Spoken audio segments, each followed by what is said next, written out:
Alguns amigos meus dizem assim: velho, você vai votar em ladrão? Lula é ladrão. Eu resolvi aqui, portanto, gravar esse vídeo. E eu começo dizendo para você que eu jamais votaria em um ladrão ou jamais votaria em alguém que sequer tivesse suspeita de ser ladrão. É por isso que eu não voto em Bolsonaro. Porque embora não esteja provado que Bolsonaro seja ladrão e corrupto, mas as graves denúncias que pesam contra ele não permite que investigue.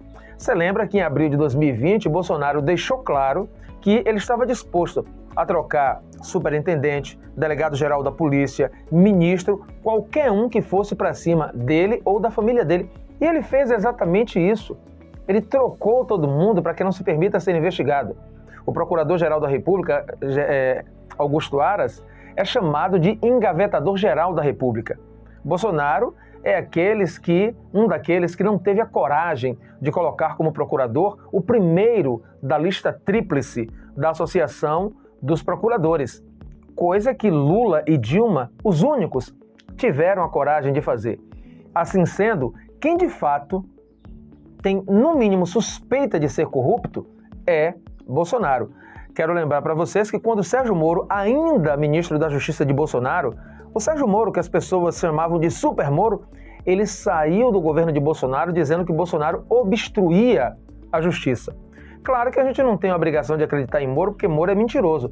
Mas é bom que se diga que, nesse caso, Sérgio Moro mostrou a tela do celular, e na tela do celular, de fato, havia uma mensagem de Bolsonaro, onde ele dizia: a PF está na cola de 10 a 12 deputados bolsonaristas. Mais um motivo para a troca do delegado-geral. Essa é aí a razão desse conflito de Bolsonaro com Moro, porque ele queria trocar o delegado para não investigar os deles, tá? Então, coloca aqui Bolsonaro de lado, porque esse, de fato, ele não permite que ninguém investigue nem ele, nem os filhos dele.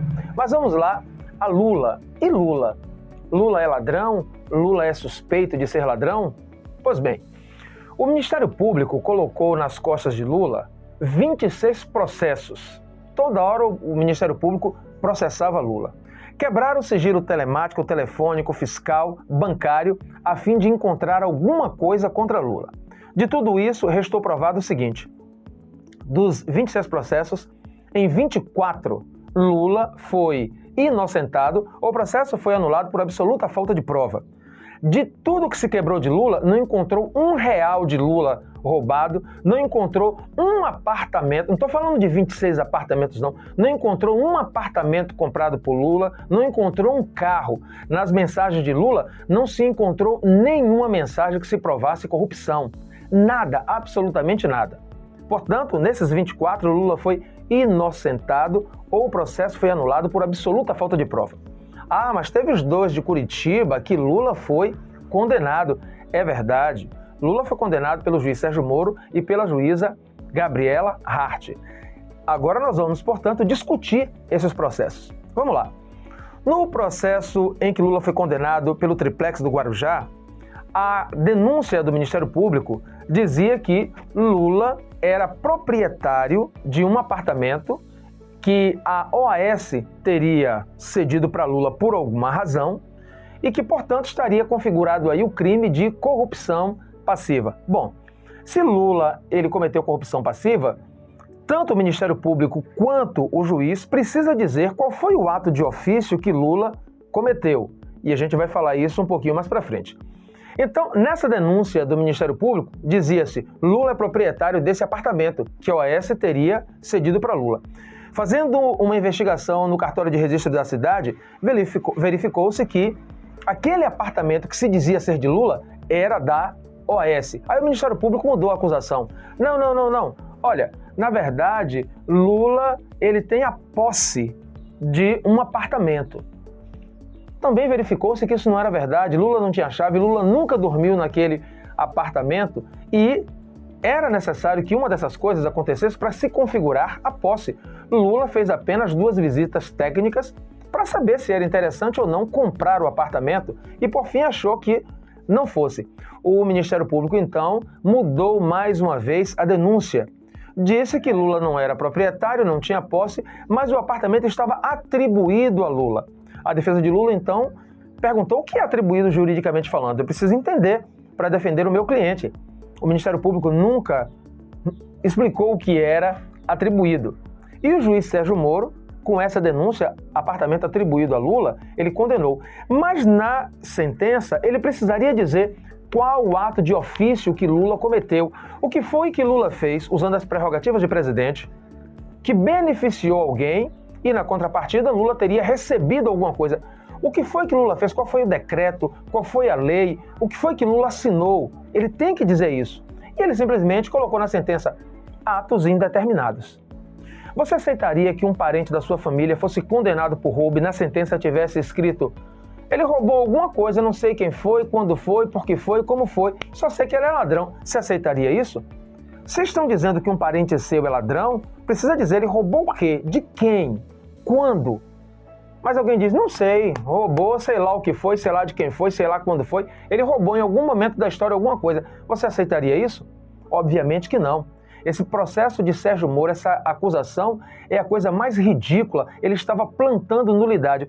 Por que é importante para Sérgio Moro, ainda que Lula depois fosse absolvido ou a condenação fosse anulada como foi, o importante para ele era que no momento, em 2018, ele tirasse Lula do jogo eleitoral.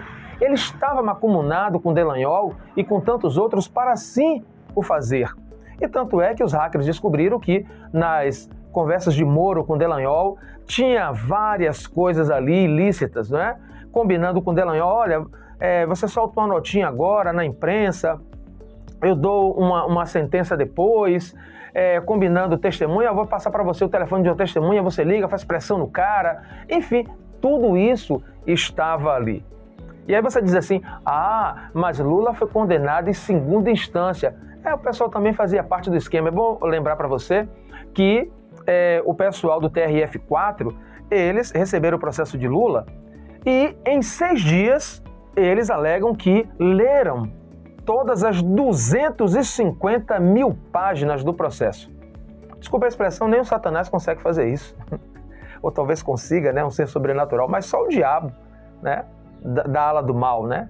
Da ala do mal, só o diabo para conseguir ler tão rápido tantas folhas. Eles alegam que fizeram essa leitura e condenaram Lula. Aí você diz assim, mas meu irmão, a verdade é que Edson Fachin, ele fez toda essa coisa aí para liberar Lula, porque ele foi colocado lá pelo PT. Deixa eu explicar uma coisa para você. Edson Fachin nunca quis liberar Lula da cadeia. A verdade é que Edson Fachin, ele anulou o processo de Moro, porque naquela semana Moro seria julgado pelo plenário do Supremo Tribunal Federal. E se ele fosse condenado como juiz suspeito, como foi, todas as provas seriam anuladas. Não iria adiantar levar o processo para outro tribunal com aquelas mesmas provas, porque aquelas provas estavam eivadas de suspeições.